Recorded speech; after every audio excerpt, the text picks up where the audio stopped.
Hola amigos y amigas, bienvenidos a un nuevo capítulo de podcast de Imagen Bautista.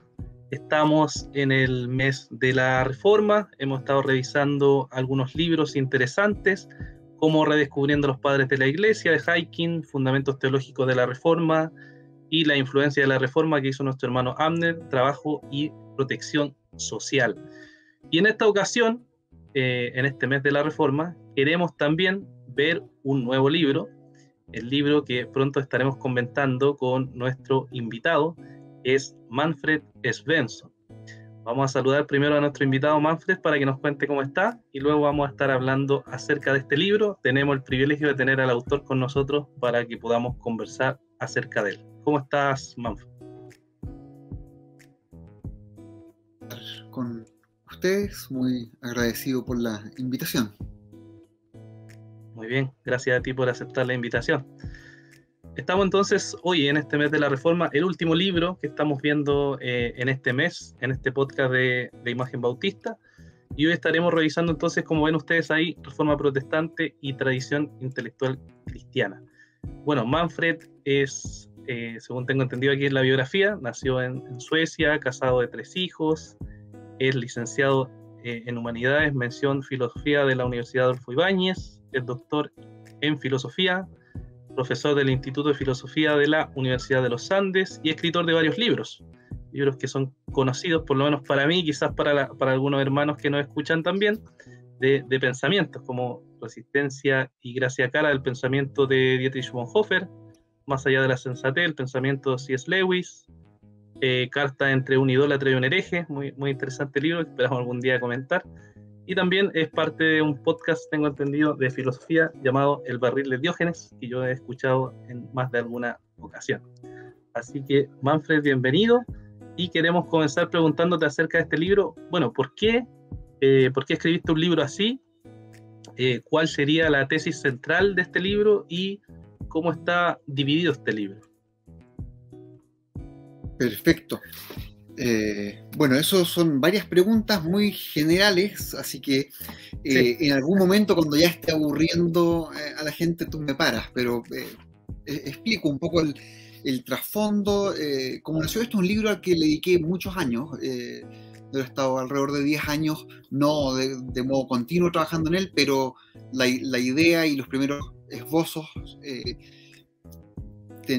se remontan una década hacia atrás. Este libro apareció hace 5 años, así que fue unos 15 años atrás que empecé a trabajar en él, y la inquietud que le dio origen venía de más atrás aún. En realidad, desde que empecé a estudiar filosofía, más que la inquietud, las inquietudes, porque son varias inquietudes que se cruzan, ¿no?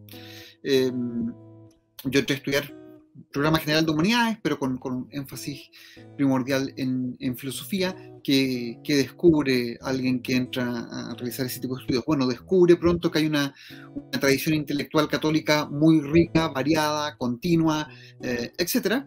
Y si uno es protestante, por supuesto, en algún momento surgirá la pregunta respecto de cómo uno se relaciona con esa tradición intelectual, o cómo se relaciona el mismo protestantismo y el evento particular de la Reforma con esa tradición intelectual. Eso es una pregunta histórica, por supuesto, pero que también es una pregunta respecto al presente, en otro sentido, ¿no? Porque uno puede decir, si es que los problemas del presente son problemas a los cuales hay que responder desde una tradición intelectual más o menos robusta y rica, bueno, entonces esta pregunta histórica se vuelve una pregunta contemporánea muy aguda, ¿no? Se vuelve una pregunta respecto de si acaso uno tiene los recursos para plantearse ante los problemas del mundo contemporáneo al nivel intelectual que esos problemas exigen. Entonces, en ese sentido la pregunta se vuelve muy aguda. Ahora, en ese nivel yo no la abordo en este libro, ¿no? Pero es parte del trasfondo, y como lo preguntas creo que vale la pena mencionarlo. Alguien podría leer el libro sin tener esa inquietud, ¿no? Solo con la inquietud histórica, perfectamente razonable, pero el libro surge en parte de esa inquietud. Ahora, una conclusión a la que uno podría llegar muy rápido es simplemente que no hay ninguna relación, ¿no? Alguien podría decir, la relación es de ruptura. Había una tradición intelectual medieval que todavía de algún modo es cultivada en el mundo católico, y la Reforma rompe con eso. Esto es lo que más comúnmente uno escucha. Y uno lo escucha desde ambos lados aquí, ¿no? Uno puede decir, en una historia intelectual del catolicismo, el momento en que entra la Reforma entra simplemente como desviación de esa tradición intelectual, ¿no? Y se presume que no hay luego un contacto con el pensamiento medieval, tal vez algo con el patrístico, pero hay una presunción de ruptura muy fuerte ahí. Y luego, desde el protestantismo, eso tiende muchas veces a darse por sentado también, ¿no? Uno podría decir, esto está dicho a los dos lados, está dicho por el lado católico como crítica y muchas veces por el lado protestante como celebración. Nos liberamos por fin de esto que no vemos como una cultura intelectual muy rigurosa ni vigente, sino como un mundo de tinieblas, y entonces se celebra la ruptura porque nos libera para pensar de un modo adecuado sobre el mundo moderno. Estas dos reacciones son las primeras que uno se encuentra, son las que uno encuentra de modo predominante, y son las que yo también podría haber absorbido. Y tal vez en algún momento, al comienzo de los estudios, incluso lo absorbí así. No lo tengo claro, pero es probable. Pero sí sé de una espina que me empezó a molestar cuando escuchaba ese relato. Muy sencilla, ¿no? Y es que por algún motivo, por alguna lectura o alguna clase, de algún modo, yo escuché hablar de Felipe Melanchthon. Felipe Melanchthon es el gran colaborador de Lutero en Wittenberg. Es un profesor algo más joven, un profesor de una formación humanista muy significativa, ¿no? Que llega a los 21 años como profesor a Wittenberg. Él, si bien tiene una producción teológica más o menos importante, nunca pasó a ser parte de la facultad de teología, ¿no? Se quedó en la facultad de artes, ¿no? Facultad de artes es lo que hoy llamaríamos una facultad de filosofía y humanidades. Se enseñaba todas las disciplinas básicas. ¿Y qué es lo que yo sabía de Melanchthon? ¿Cómo me enteré primero de esto? No lo sé, pero de lo que sí me enteré es de que había sido un asiduo comentador de las obras de Aristóteles. ¿Y por qué esto es una espina? Porque cuando la gente presenta la Reforma como una ruptura respecto de la tradición intelectual previa, la ilustración fundamental de eso, o la prueba fundamental de eso, es la manera radical en que Lutero presenta a Aristóteles como un corruptor de la teología cristiana, ¿no? Entonces la ruptura de Lutero con Aristóteles simbolizaría la ruptura con toda la tradición intelectual medieval. Pero bueno, resulta que el principal colaborador de Lutero estaba en la sala al lado haciendo clases sobre Aristóteles, ¿no? Uno supone que Lutero sabía, ¿no? Y por supuesto que sabía esto. Bueno, y siguió hablando toda su vida peste de Aristóteles. Y Melanchthon siguió toda su vida en la sala al lado, haciendo clases sobre Aristóteles y considerando que es una formación intelectual adecuada para los alumnos que luego iban a pasar a la Facultad de Teología. Entonces, ¿qué está pasando aquí? Y estos señores siguen operando como colaboradores. Bueno, eso significa que tenemos que preguntarnos cómo tomamos estas palabras de Lutero, ¿no? Obviamente no reducen la intensidad de su rechazo a Aristóteles, pero sí permiten suponer que en ese rechazo es más el gusto particular o la convicción particular de Lutero lo que sale a luz y no la posición común de los reformadores. Y él mismo lo ve así, ¿no? Eso es lo que me parece que hay que suponer para entender que pudiera seguir teniendo por estrecho colaborador a alguien que en la sala de al lado enseña algo que a él parece perturbarlo de un modo tan profundo. Bueno, esto es una pequeña espina nomás que yo tenía clavada, que no me permitía absorber el relato ese predominante que hay, y que me empezó a llevar a preguntarme, bueno, ¿y quién era el bicho raro aquí, ¿no? ¿Era Lutero o era Melanchthon? Y empezó a a llevar a leer más historia de las universidades del siglo XVI, historia curricular del siglo XVI, a estudiar qué produce esta gente, aparte de las cosas que conocemos. Todos podemos estar familiarizados con, no sé, comentarios a Gálatas o Romanos o a los Salmos de Lutero, pero bueno, ¿qué produce la gente que trabaja en una facultad de artes, en una universidad protestante del siglo XVI y XVII?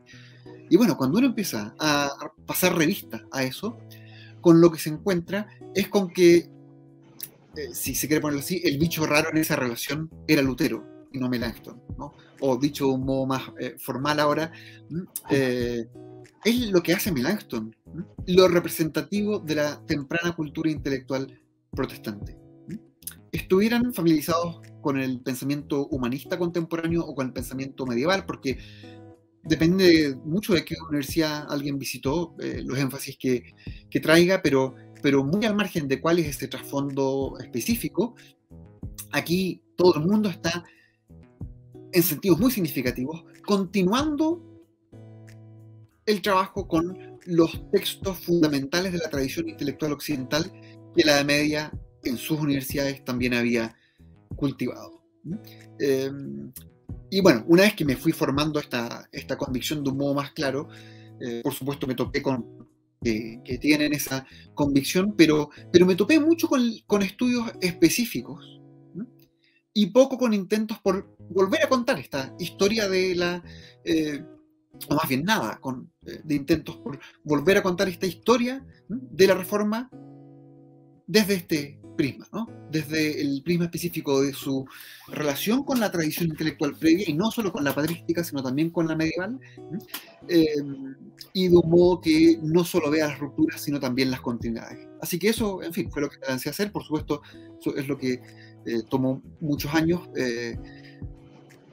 y esto, me preguntabas también por la estructura del libro, esto finalmente está estructurado en 3 grandes bloques. En un tercio simplemente paso revista al problema, tal como te lo acabo de contar, en un tono un poco más serio, pero paso revista al problema, a la historia, al surgimiento después de la Reforma del fenómeno que conocemos como escolástica protestante. Hay no solo cultivo de Aristóteles, sino que hay cultivo del método escolástico, un método de trabajo propio de las universidades medievales, y hay una fuerte tradición, no tanto en la Reforma misma, ¿no?, pero 3 generaciones más tarde hay un resurgimiento del uso del método escolástico muy fuerte, y su cultivo hasta fines del siglo XVII. Yo pongo como fecha de término al libro, por una serie de razones, 1685. Yo cuento en la primera parte del libro la historia de esta tradición intelectual hasta ahí. Y luego hay 2 partes que podríamos llamarlas forma y fondo, ¿no? Forma, primero, ¿cómo es el trabajo? ¿Dónde se realiza? ¿A qué métodos recurre? ¿Qué productos genera? Bueno, ¿dónde? Las universidades, ¿no? O sea, hay un poco de exposición aquí respecto de la historia de las universidades, que, recordémoslo, ¿no?, son una institución medieval. Y son una institución que al mismo tiempo la Reforma expande. Bueno, pues, que reforma y expande, pero no la reforma en todos sentidos. La reforma en algunos sentidos, pero en otros sentidos está ofreciendo una propuesta de continuidad, no solo en lo que se enseña, sino en el tipo de prácticas institucionales que dan soporte a esa enseñanza. Manfred, una consulta. Bueno, en la primera parte del libro, como tú decías, estás tratando de responder la pregunta si existe una tradición intelectual cristiana. Y ahí vas contando, por ejemplo, la visión rupturista, que es lo que comentabas, ¿cierto? Y muestras, por ejemplo, que tanto el catolicismo romano, creo que pones a Maritán, no sé si se pronuncia bien así, y a Doyever, ¿cierto?, como representantes de los 2 lados, y ambos tienen la visión rupturista. Y luego señala algo muy interesante, que a mí por lo menos me pareció sumamente interesante, que son, ¿por qué, trata de responder la pregunta, ¿por qué sigue siendo tan difícil sostener una visión continuista de la tradición intelectual cristiana? Y es tan fácil sostener una visión rupturista.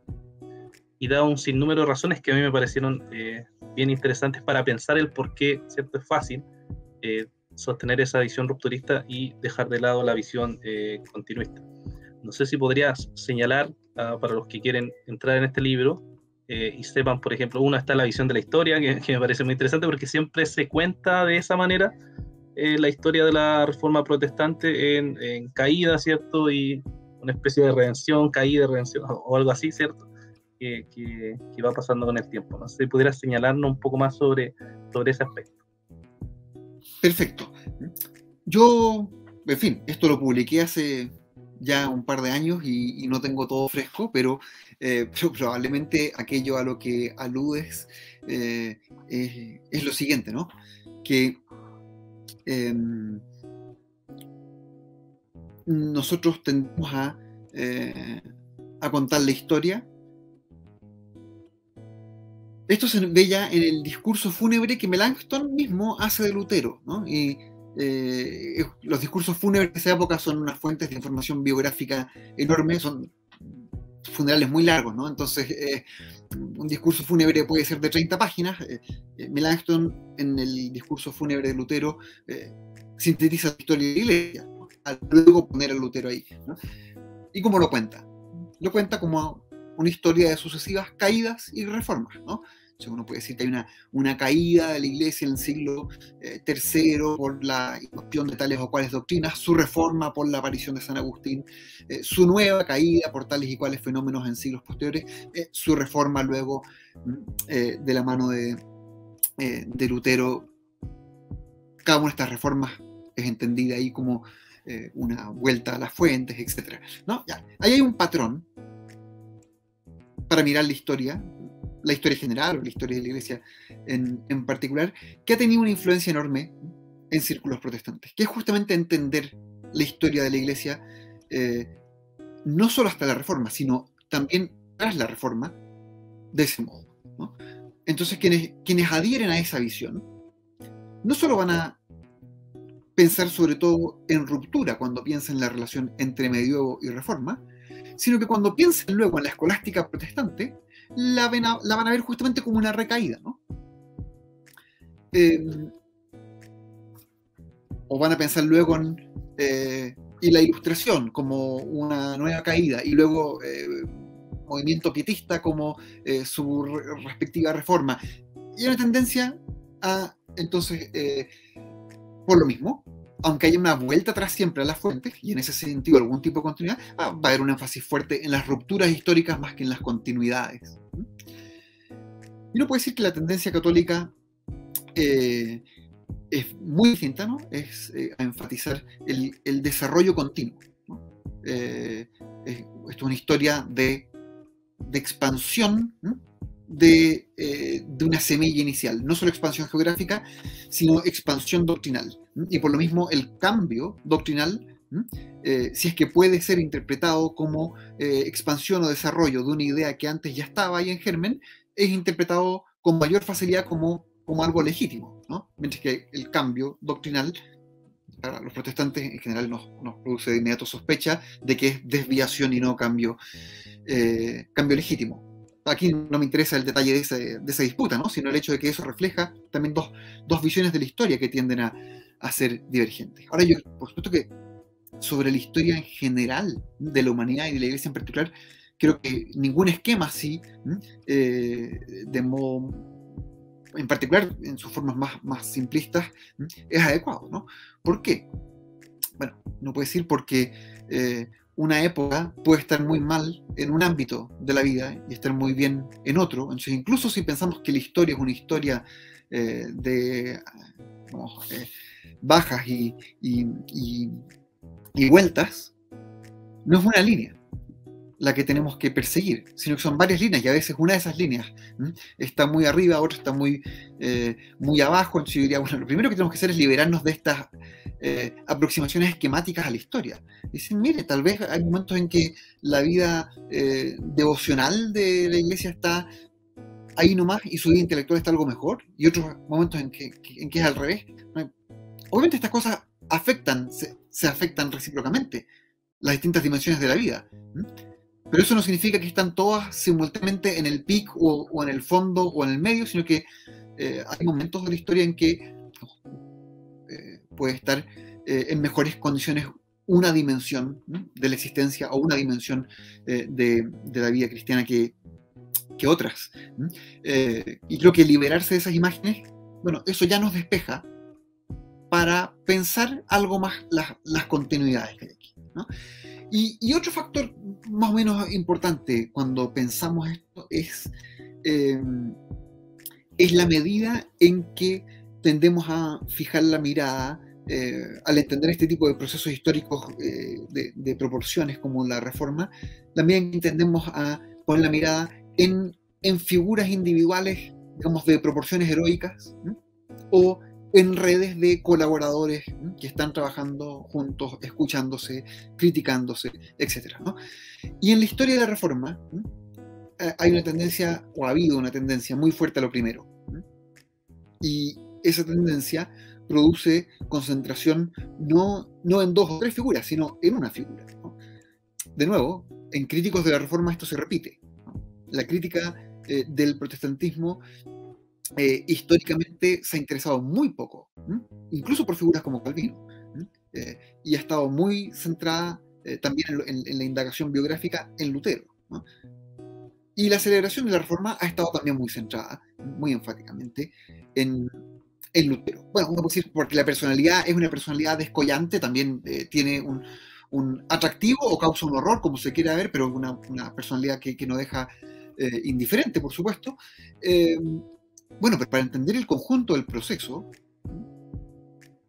tal vez hay que tomar distancia de esa mirada y poner la mirada en lo siguiente. Por ejemplo, en el hecho de que de toda esta gente tenemos correspondencia colosal, ¿no? De Melanchthon hay 9.000 cartas, ¿no? De Lutero, Calvino hay 4.000, 5.000 cartas, de Bullinger hay 12.000. Entonces, estas son redes de personas que están corrigiéndose recíprocamente. Bueno, si es que veo las cosas así, entonces ya no pongo a Lutero como el estándar a la luz del cual hay que medir al resto, cosa que me llevaría a pensar que Melanchthon es un traidor a la posición pura de Lutero, por ejemplo, ¿no? Sino que voy a verme más inclinado a decir, mira, aquí hay un conjunto de personas que están de acuerdo en muchas cosas muy importantes y luego tienen puntos de tensión, intereses intelectuales que no siempre son los mismos y que a veces incluso pueden chocar. Bueno, esto es muy natural, así es como operamos nosotros también. Creo que hay que hacer explícito esto para liberarnos de algunas cosas que bloquean estas continuidades con la tradición intelectual previa y, ojo, con la propia tradición intelectual protestante inmediatamente posterior también, ¿no? Porque esto no es solo que bloquee la relación con la tradición intelectual medieval, ¿no? Que alguien podría escribir como católica, ¿no? Y por tanto como de menos interés para el protestantismo, pero este modo de mirar la historia suele bloquear el interés y el conocimiento de la tradición intelectual inmediatamente siguiente en el protestantismo también. Es decir, ¿cuántos pensadores importantes protestantes podemos nombrar de la segunda mitad del siglo XVI, post-reforma, una vez que mueren los reformadores? Ellos han creado una serie de instituciones, han mantenido vivas las instituciones que ya existían, y hay gente enseñando. Bueno, ¿esa gente nos importa? ¿La gente que sigue esas instituciones a lo largo del siglo XVII nos importa? ¿O queremos imaginar que aquí no pasa nada digno de ser nombrado siquiera hasta la Ilustración? Por cierto, conocemos algo de lo que ocurre en otro plano, ¿no? Cuando se trata no de la vida intelectual, sino de la vida espiritual, ahí sí hay interés contemporáneo, por ejemplo, el puritanismo. Pero bueno, no es raro que ese movimiento tenga una contraparte intelectual, o múltiples contrapartes intelectuales en el conjunto de los territorios protestantes, y que eso nos deba, bueno, al menos causar cierta curiosidad, ver qué es lo que estaba pasando ahí. Y una vez que uno se vuelca a eso, se encuentra con una cultura intelectual impresionante, ¿no? Lo ilustro con un punto nomás. Dado que mencionaba Aristóteles, lo tomo aquí como hilo conductor para ilustrarlo, solo porque Lutero es tan enfático en marcar la ruptura con él. Entonces, si es que hay continuidad con Aristóteles respecto de que Lutero pretende tener tal grado de ruptura, bueno, tanta mayor continuidad hay con otros elementos de la tradición intelectual, ¿no? Con elementos de la tradición intelectual pagana, digamos, por ejemplo, con los textos políticos o morales de Cicerón, y por supuesto con la tradición patrística. Pero Aristóteles, que es, digamos, la prueba de fuego, porque es donde Lutero marca el corte. De Aristóteles tenemos un par de comentarios a su ética en el mundo medieval. Se vuelve el texto estándar para enseñar ética muy luego, una vez que se traduce al latín, mediados del siglo XIII, y tenemos un puñado de comentarios de Tomás de Aquino, de Alberto Magno, de 6-7 otras figuras importantes del siglo XIII, XIV, XV. ¿Qué pasa en el siglo XVI? Después de la Reforma. Bueno, lo que pasa no es que desaparezca, sino que tenemos más comentarios a la ética de Aristóteles en el siglo XVI que en toda la historia previa de la humanidad, y esto contando solo los territorios protestantes del siglo XVI, sin mirar siquiera lo que ocurre en los territorios católicos. En total, en el siglo XVI y XVII hay 50 comentarios preservados que podemos leer hoy a la ética de Aristóteles. Y eso, bueno, de partida es históricamente fascinante, ¿no? Esto significa que además están territorios partidos, ¿no? Esto no está concentrado en un lugar, no es que, digamos, se vuelven locos con Aristóteles en Heidelberg, sino que vaya uno a Heidelberg o Wittenberg o Oxford, donde quiera que uno vaya en estos territorios, cada 10 años alguien está publicando un comentario a esta obra estándar. Y si alguien publica ese comentario, es porque hay público para esto, porque se está haciendo clases de ética con un libro filosóficamente relevante en esas universidades. Y vuelvo al interés contemporáneo de esto, porque esto a algunos les puede sonar como, en fin, una curiosidad histórica de interés relativo, o muy menor, pero Aristóteles es alguien que está vigente en la discusión moral contemporánea, y es muy razonable que esté vigente. Y puede ser muy interesante para nosotros cristianos que esté vigente. ¿Por qué? Porque, bueno, ahí hay un modelo de reflexión moral que es muy sustantivo y que al mismo tiempo no está centralmente marcado por la noción de ley, sino por la noción de virtud. Y esto no solo entronca bien con algunas ocupaciones del cristianismo, sino que también es uno de los modos en que pensadores nutridos de la tradición clásica han logrado mostrar que ella habla a las crisis intelectuales o filosófico-morales de hoy. Aquí uno puede mencionar simplemente para ilustrar esto el célebre libro Tras la virtud de Alasdair MacIntyre de comienzos de los años 80, que es una de las obras clave en revivir las éticas de la virtud en el mundo contemporáneo. Bueno, hoy quien quiera que se involucre en discusiones importantes de filosofía moral se cruza con eso, ¿no? Se cruza con eso como una de las tres grandes tradiciones de reflexión moral vivas, ¿no? Junto con una tradición deontológica y una literista, están las éticas de la virtud. Ponte en la situación de un protestante de hoy que descubre eso, descubre esta vigencia contemporánea, descubre que eso efectivamente es algo con lo cual él puede interactuar positivamente como cristiano, y luego dice, pero mi tradición intelectual no tiene esto. Y de hecho MacIntyre le confirmaría que no lo tiene, porque MacIntyre también repite el relato de la ruptura.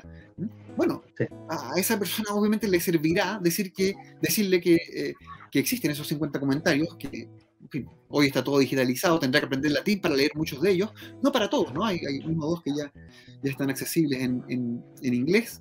Esto simplemente con ilustración, ¿no? De la fuerza con que se sigue cultivando este tipo de textos y del modo en que eso conecta también con nuestros problemas de hoy. Sí, excelente, Manfred.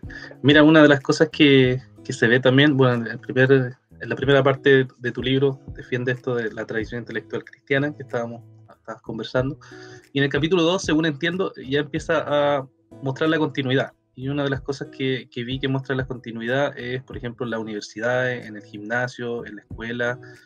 Y una de las cosas interesantes, por lo menos que vi, o que parecería muy curioso quizás para los hermanos que nos escuchan, algo ya señalaste, ¿no? El uso de la filosofía en el mundo protestante era muy fuerte, y tal vez para algunos no se darían cuenta en cómo está este uso de la filosofía, por ejemplo, en las confesiones protestantes. Señalas, por ejemplo, la Confesión de Westminster, señalas el Libro de la Concordia, que en algún momento aquí en los podcasts igual conversamos sobre eso, un poco del trasfondo, pero nunca quizá alguien podría pensar el uso de la filosofía que hay en esas confesiones. No sé si podrías contarnos, por ejemplo, un poco acerca de cómo tú ves esa continuidad en el uso de la filosofía en las confesiones protestantes. Eso sería una pregunta. Tengo otra, pero no sé si es demasiado amplia quizás para planteártela inmediatamente. Partamos entonces también... por esto, ¿sí? Ya, bien. Bien, uno tal vez podría partir por decir que la presencia de la filosofía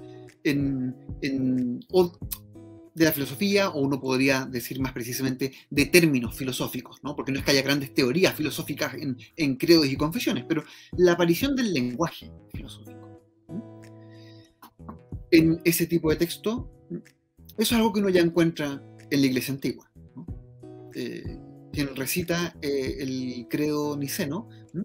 Afirma que el Padre y el Hijo son consustanciales, ¿no? Que son de la misma sustancia, ¿no? Y quien profiere esas palabras, ¿no? No está formulando una teoría filosófica, pero está usando un lenguaje filosófico muy bien conocido por quienes escribieron eso. ¿Y qué están haciendo quienes escriben un credo como ese, al usar un término como ese? Están usando un recurso filosófico y al mismo tiempo están poniendo un límite, podríamos decir, a la especulación filosófica en torno a este problema, ¿no?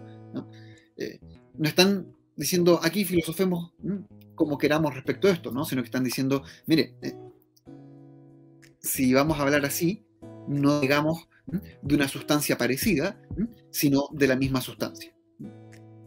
En ese sentido, digo, hay un doble gesto ahí. Uno podría decir que el credo está diciendo, miren, usemos la filosofía hasta en el credo, y al mismo tiempo que, como puede decir, hace ese gesto de aprobación entusiasta de la filosofía, está diciendo, ojo, porque si cambia dos letras aquí, le va a quedar de sustancia parecida, ¿no? En vez de la misma sustancia. Entonces hay un trazado de límites y al mismo tiempo una aprobación de ese lenguaje filosófico. Eso creo que es muy interesante. Eso es año 325. Estamos prontos a conmemorar 1700 años de eso, ¿no? Es un término, nada más que eso. Pero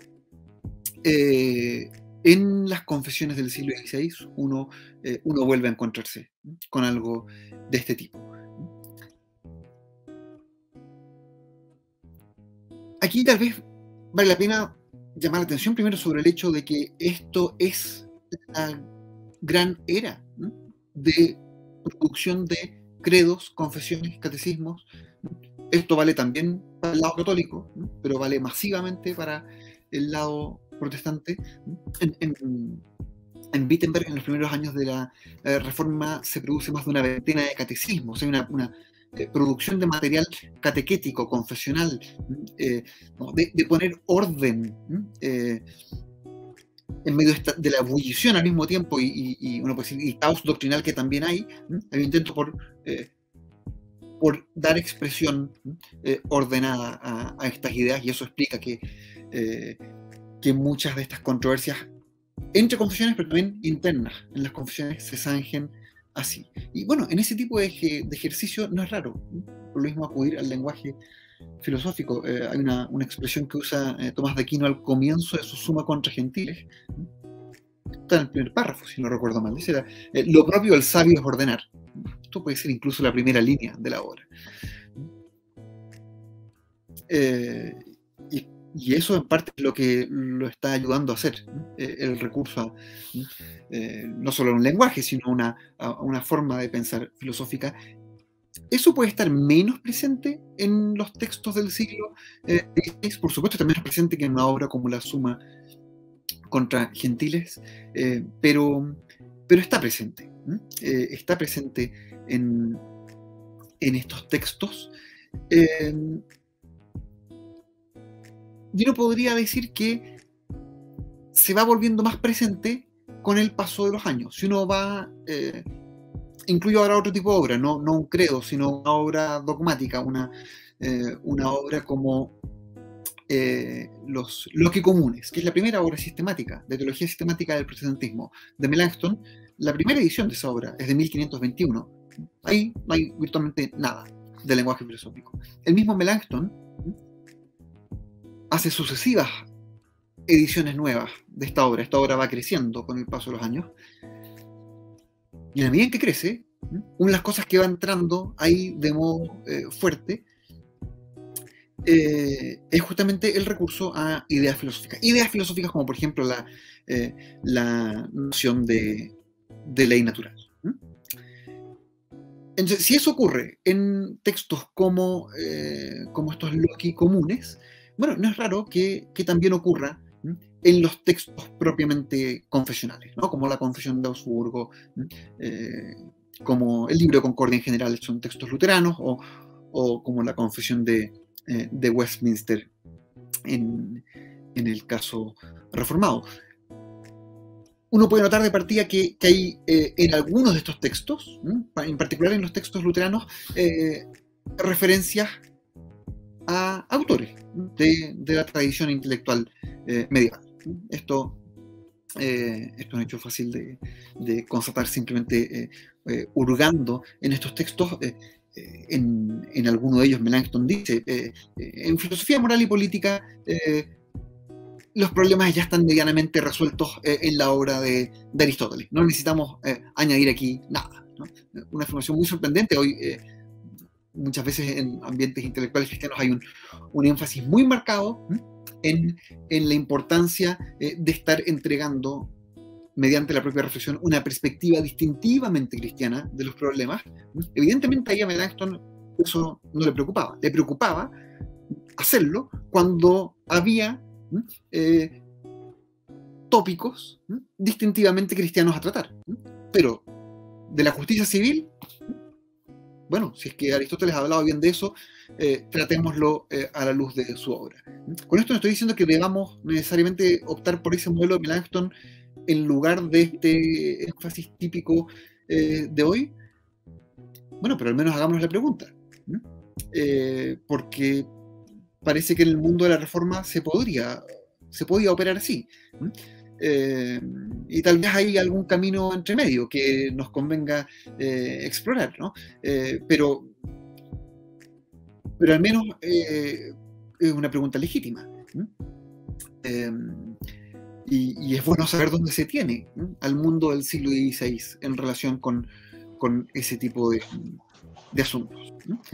Y en fin, en el caso de la confesión de fe de Westminster, uno puede apuntar el sencillo hecho de que esa confesión abre con una afirmación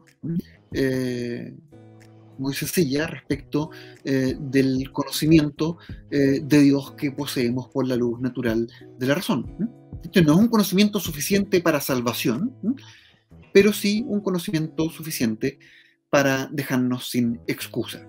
Y esto es la posición estándar respecto del conocimiento natural o respecto al conocimiento filosófico posible de Dios que uno encuentra en el mundo protestante de los siglos XVI y XVII. No que haya un conocimiento salvífico, desde luego, pero aprovechemos de aclarar, eso tampoco es algo que en la tradición intelectual medieval alguien pretenda, ¿no? Pero un conocimiento suficiente para dejarnos sin excusa. Esto significa que ahí hay una pretensión de que la razón humana tiene acceso a la realidad última, digamos, o a la realidad de Dios, una pretensión que hay que tomar en serio. Uno podrá querer matizarla en algún punto, o tal vez matizar demasiado y tenemos que volver a tomarla en serio. Pero bueno, lo primero que diría es volvernos conscientes del hecho de que esa expectativa no es una expectativa que haya entrado en crisis o haya muerto o algo semejante con la reforma, sino que se mantiene muy vivamente presente, por supuesto muy desarrollada en las obras específicamente dedicadas a eso, pero además mencionada incluso en textos, digamos, de carácter confesional como esos.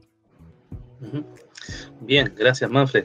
También la otra pregunta que tenía sobre este capítulo, el capítulo 2, lo cierras con estas palabras, aquí te voy a citar tus propias líneas. Dice: en cualquier caso, esta común disposición positiva respecto de Tomás de Aquino, a quien se tiende a presumir tan lejano a los reformadores, es uno de los más significativos indicios del sentido fuertemente continuista con que la reforma protestante se revela contra lo que percibe con los problemas de su tiempo, como los problemas de su tiempo. La pregunta que me surge a partir de eso es que, bueno, por lo menos en el mundo bautista del cual soy parte, en el mundo gringo, como conocemos, ¿cierto? Los teólogos están peleando, por decirlo de algún grado, es hasta dónde Tomás de Aquino es una figura que se recepcionó en el protestantismo temprano de forma positiva o de forma negativa. Algunos están sosteniendo, como Matthew Barrett, que fue realmente recepcionado de forma positiva, y hay otros, como Jeffrey Johnson, que están sosteniendo que en verdad fue recepcionado de una forma muy negativa y no se usó para nada. Entonces, leyendo este último párrafo, me gustaría consultarte a partir de la tesis que tú tienes en este libro, ¿cuál fue la recepción entonces de Tomás de Aquino? ¿Qué tan parte de la continuidad de la tradición intelectual cristiana fue? Perfecto. En las palabras que citaste, yo digo que se enfrentaron a los problemas de su tiempo con una disposición fuertemente continuista, algo así, ¿no? Para explicar esa frase y desde ahí responder tu pregunta. ¿Por qué lo formulo así? Porque cuando se piensa en los autores del siglo XVI como si estuvieran principalmente rompiendo con figuras como Tomás de Aquino, se está suponiendo que ellos están peleando con gente del siglo XIII y no con sus propios contemporáneos, ¿no? Es una presunción muy singular, ¿no? Cuando la gente se involucra con esta intensidad, dispuestos a este tipo de ruptura interna de la iglesia, etc., bueno, es porque perciben problemas no simplemente en el pasado, sino en su propio mundo, ¿no? Lo que los agita es el estado, digamos, no de la iglesia medieval, sino de la iglesia del siglo XVI. Están disputando ellos no con los teólogos parisinos del siglo XIII, sino con los papas del Renacimiento, ¿no? Y por lo mismo es posible, ¿no?, enfrentarse a esos problemas del mundo contemporáneo, ¿no?, de modos distintos, ¿no? Es posible enfrentarse a esos problemas diciendo: estos problemas se originan en el siglo XIII, o es posible enfrentarse a ellos diciendo: estos problemas contemporáneos son muy severos y para responderlos vamos en parte a entroncar con el siglo XIII, ¿no? Son dos maneras muy distintas de enfrentarse al problema contemporáneo, diciendo en el pasado hay respuesta o el pasado tiene la culpa, ¿no? Uno puede enfrentarse a los problemas actuales con una disposición muy distinta respecto del pasado. Ahora, primero, muchos de ellos nunca se plantean esta pregunta así, como nos la estamos planteando nosotros, ¿no? Porque Tomás de Aquino no tiene aún exactamente el estatus, tampoco dentro del catolicismo, que tiene hoy. Piensa que su su centralidad en el mundo católico se termina de consagrar con la encíclica Aeterni Patris, fines del siglo XIX. Obviamente pesa mucho ya en el siglo XVI, pero durante todo el siglo XVI y XV y XIV, la hora estándar para enseñar teología en el mundo católico no es la Suma Teológica de Tomás de Aquino, sino que son las sentencias de Pedro Lombardo. Y es en la segunda mitad del siglo XVI que en Lovaina y España empieza a hacer la Suma Teológica. Antes, Tomás de Aquino es la figura central de los dominicos, por supuesto, ¿no? Y es una figura importante del mundo intelectual católico, pero el carácter central que tiene para nosotros hoy cuando pensamos en el mundo intelectual católico no está igualmente consolidado en el siglo XVI. Y esto significa que para los protestantes la pregunta respecto de la relación con la tradición católica precedente no es, al menos no es explícitamente, una pregunta respecto de la relación con Tomás de Aquino. Eso creo que es una primera que aclarar. Es decir, esto es una pregunta que nosotros le hacemos a las fuentes, no es una pregunta que las fuentes mismas se están haciendo. Y por lo mismo no sabemos cómo habrían respondido ellos. Y eso creo que es justo decirlo en esta discusión. Yo tengo partido muy claramente a favor de una tesis, pero es justo decir que si le planteáramos las preguntas a las fuentes mismas, no sabemos cómo responderían, porque no se plantea esa pregunta para ellos así. Entonces, si no se plantea la pregunta para ellos como una pregunta, digamos, existencialmente relevante, lo que uno puede trazar es simplemente, bueno, la medida en que Tomás de Aquino está positivamente presente en sus escritos, en los escritos de distintos autores en distintos momentos a lo largo del siglo XVI y XVII. Bueno, y ahí había predominado una visión de nuevo muy exclusivamente rupturista, que suponía que no solo se había roto con Aristóteles, sino tanto más, digamos, con el mayor de los aristotélicos cristianos, que es Tomás de Aquino. Para algunos autores esto es cierto, ¿no? Para Lutero, por ejemplo, es cierto.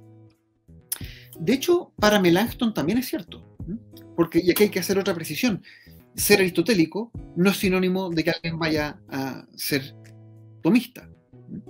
Está lleno de distintos aristotelismos en el mundo del Renacimiento, y Melanchthon adhiere a una forma de aristotelismo deudora de ese aristotelismo humanista del siglo XVI, que no entronca para nada con el aristotelismo de Tomás de Aquino, ni para criticarlo, ni para valerse positivamente de él. Entonces, hay entornos de primera, segunda, tercera, Tomás de Aquino está ausente, como en el caso de Melanchthon, o donde es criticado o rechazado, como en el caso de Lutero. Sí, por supuesto. Hay casos donde está presente, pero como una voz tenue, más, sí, uno puede decir, por ejemplo, Martin Bucer, el reformador de Estrasburgo, que es un ex dominico que no rompe con su trasfondo tomista, pero para el que tampoco es particularmente prominente la figura de Tomás. Pero bueno, ahí está. Existe eso también. Y existen luego figuras que han tenido una formación medianamente tomista o más fuertemente tomista, y que también circulan por todo el mundo protestante del siglo XVI. Ahí entre los ejemplos tempranos, tal vez el más importante es Pedro Mártir Vermigli, que tiene un papel capital no solo en Estrasburgo, sino luego en Oxford. Tienen que huir de Estrasburgo tras la derrota de la Liga de Esmalcalda a manos del emperador, una ciudad que de algún modo queda, digamos, es perdida para el protestantismo por algunos años. Figuras como Vermigli son invitados por la corona inglesa, y bueno, en particular por Cranmer. Y la primera generación de teólogos de la Iglesia de Inglaterra, una vez separada de Roma, son formados por Vermigli en Oxford, que luego pasa a ser profesor en Zurich. menciono esto simplemente para notar la diversidad de ubicaciones geográficas en las que una posición como la de él es relevante. Esto, cuando digo que es una formación tomista relevante la que hay ahí, no es un tomismo con camiseta, ¿no? Ni con carnet, ¿no? No es que esté diciendo soy tomista, ¿no?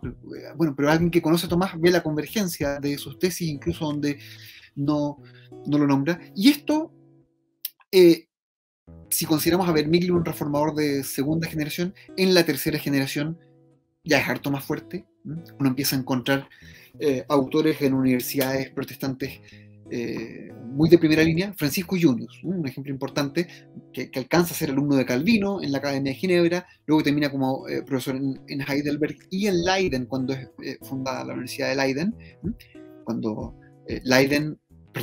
Junius ofrece una definición de ley. Dice, ¿qué es la ley? La ley es una ordenación de la razón orientada al bien común, dictada por quien tiene a su cargo la comunidad. No dice de quién es la definición, es literalmente la definición de Tomás de Aquino de ley. Y la introduce. Yo no sé si es que esto es plagio, si es que Junius lo ha absorbido tan intensamente que no se plantea siquiera la pregunta respecto de quién lo formuló así, si acaso considera que es a tal punto patrimonio común de la humanidad, tal definición, que no se ha preguntado siquiera de dónde viene. El hecho es que ahí hay una presencia explícita de una formulación tomista cuando un teólogo de Leiden está tratando ese tipo de asuntos. Y con eso estamos todavía en el siglo XVI o primeros años del XVII. Si uno sigue el desarrollo de este movimiento hasta las obras cumbre de la escolástica protestante, pienso ahora en Francisco Turretini, con quien cierro cronológicamente este libro, y su obra, la Institución de Teología Helénica, que termina de publicarse en 1685, ahí la presencia de Tomás de Aquino es explícita y constante. Y Turretini puede ocasionalmente discutir, tomar distancia, pero es en lo fundamental, digamos, un tomista calvinista. Esto no es raro, no causa esto es lo más interesante. No es norma, no es que alguien tenga que ser tomista por estar en ese contexto intelectual, pero tampoco causa escándalo alguno, no es que haya preocupación de sus contemporáneos protestantes porque desde la Academia de Ginebra, que es donde enseña Turretini, esté enseñando así, sino que ahí hay una verdadera absorción de todo lo que puedan encontrar valioso en la tradición intelectual cristiana previa. Y eso no significa solo Tomás, pero sí significa en una porción importante Tomás de Aquino. Es muy interesante como apuntas que hoy hay una pequeña discusión más o menos viva al respecto en algunos sectores del protestantismo norteamericano. Yo creo que esa discusión en lo que se refiere a su importancia contemporánea o a la legitimidad del uso contemporáneo por parte de los protestantes del pensamiento de Tomás de Aquino puede tener justificación. En lo que se refiere a la pregunta histórica, es un simple disparate negar esto, ¿no? Sí, es una presencia muy, muy masiva. Bien, gracias, Manfred. Bueno, para ir ya casi finalizando este podcast, quería ir a la última parte del tercer capítulo, digamos, de tu libro, donde tú tratas de mostrar la continuidad y discontinuidad en problemas específicos, como el acceso racional a Dios, o como los temas de la realidad política en el mundo protestante. Y una de las cosas que abordas ahí es el tema o la relación de fe y razón, en sus diversos usos en premoderno y en los usos de la modernidad temprana. Entonces, la pregunta sería si hubo una continuidad o una discontinuidad en el entendimiento entre fe y razón desde el mundo premoderno hasta la modernidad temprana, o qué cambió, si es que hubo algún cambio ahí o se mantuvo todo más o menos igual. Ya, si uno toma una obra de teología protestante más o menos estándar, como la Institución de Calvino, ¿no?, del siglo XVI, esas obras parten con la pregunta respecto del conocimiento de Dios y terminan, virtualmente todas, con un capítulo sobre el lugar del magistrado civil, ¿no?, que es el modo en que suelen titular su reflexión política. Por eso es que quise tomar estos dos tópicos para cerrar y volver a dos temas muy generales, por supuesto, pero que son temas sobre los que, por supuesto, también la tradición intelectual previa ha dicho mucho. Y a mí me parece que la manera más rica de sacar provecho a lo que dicen los autores del siglo XVI sobre estos asuntos es leyéndolos en el contexto de esa tradición intelectual de la que se nutren. Cuando uno mira esa tradición, tiene que hacer algunas distinciones, por supuesto, ¿no? Porque no en todos los autores hay una distinción entre teología y filosofía. Yo diría que en todos los autores sí hay una distinción entre fe y razón. Y estas dos cosas no son lo mismo, ¿no? La distinción fe-razón y la distinción teología y filosofía, a veces usamos estas expresiones como intercambiables, esas dos cosas no son lo mismo. ¿Por qué no son lo mismo? Bueno, por el sencillo hecho de que dentro del trabajo teológico uno también acude a las dos cosas, acude al uso de la fe y al uso de la razón. Por tanto, no es que usamos la fe en la teología y la razón en la filosofía, ¿no?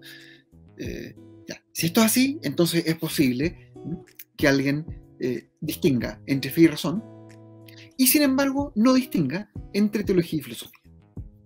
Este es el caso de Agustín de Hipona, por ejemplo. No hay obras teológicas y obras filosóficas de San Agustín. Hay, uno podría decir, simple búsqueda de la sabiduría en Agustín, y esa búsqueda se expresa en obras que tienen tanto de lo que nosotros llamamos teología como de lo que nosotros solemos llamar filosofía. Bueno, y esto es compatible con que el mismo autor distinga qué cosas conoce por la razón y qué cosas conoce por la fe. Por eso es que hago esta aclaración. Y luego, en el siglo XIII, ¿qué ocurre?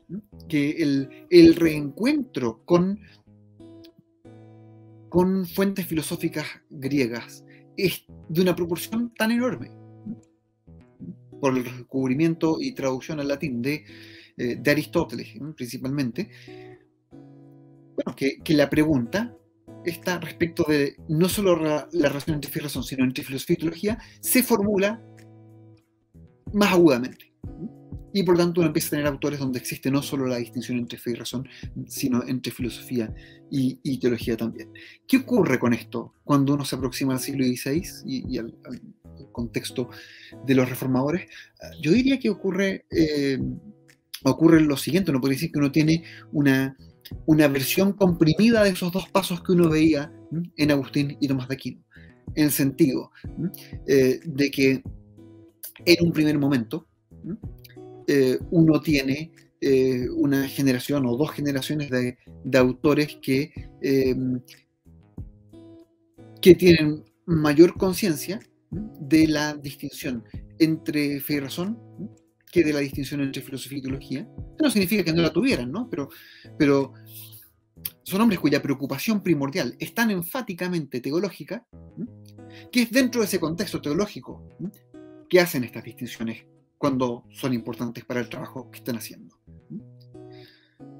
Pero claro, es distinto ese trabajo de reformador de primera o segunda generación que el trabajo de codificador o profundizador, o como queramos llamarlo, que deben realizar generaciones sucesivas de una tradición. Y por tanto, en esas generaciones va a ir ganando más espacio también la otra distinción. Y vamos a encontrar una distinción más marcada, o un cuerpo de obras más marcado de carácter teológico, y otro cuerpo de obras más marcado de carácter filosófico por el otro lado, ¿no? Esto es un asunto que me parece a mí, sigue abierto en el pensamiento cristiano de hoy, ¿no? Cualquier pensamiento cristiano está obligado a formularse la distinción entre fe y razón. Pero el modo en que haya de concebirse la relación entre filosofía y teología, bueno, ahí yo creo que no hay ninguna camisa de fuerza a la que haya que necesariamente someterse, ¿no? Y uno encuentra todavía en el pensamiento cristiano de hoy respuestas distintas a eso.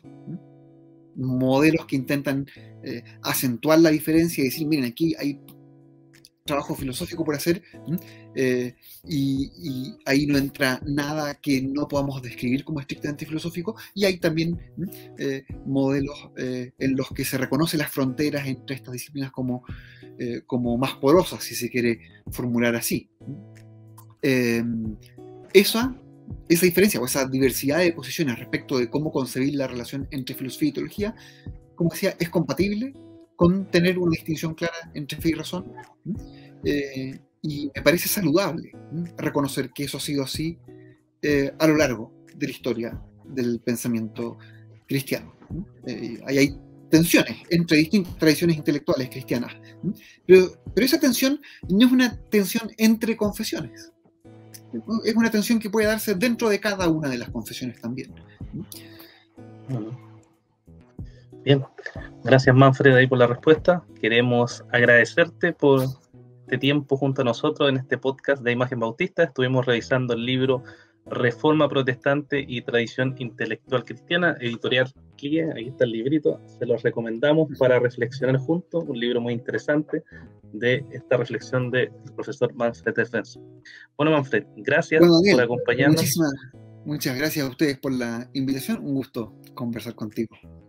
Igual, y a todos nuestros auditores los dejamos invitados entonces para los próximos podcasts que tengamos aquí en Imagen Bautista. Nos vemos, hasta la próxima.